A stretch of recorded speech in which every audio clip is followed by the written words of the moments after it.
What's up mga kaboss and paps? Ngayon nga pala ay pupunta tayo sa bilihan ng motor. Kukuha kasi tayo ng bagong motor. So ito na nga, papunta na tayo doon. At ilang sandali lang ay nakarating na nga kami dito sa Moto Express Binangonan. Alright, let's go! At ilang sandali lang ay nagkapirmahan na nga at niready na namin ang mga kailangan. Tapos binayaran ko na rin yan dito sa cashier. At maya maya ay pupuntahan na natin ang motor na ating kinuha. Alright, so ito yun mga guys. Hindi yan. Joke lang yan. Ito. Alright, ayan yun guys.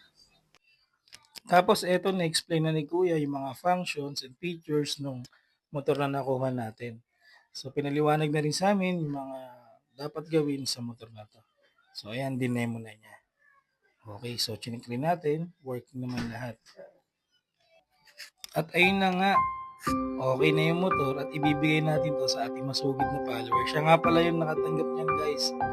Sana all. So yan, nagpa-picture rin siya at video. Siyempre, pag bagong motor, dadalhin agad natin yan sa gasolinahan para ipa-full tank. So yan na nga guys, pinupull tank na ni Kuya. Tapos nung ma-full tank yan, tinesting ko rin kung maganda ba talaga. At ayan, satisfied naman. So, ayan guys, marunong pala ako nito. Yan, so okay. Tinesting ko pa yan. Ikot-ikot ko dyan sa gasolinahan bago ko talaga masabi na okay naman at maganda talagang i-drive ang brand yung motor. Alright, so ito guys, ang inaantay natin, ang Kapiraso Montage.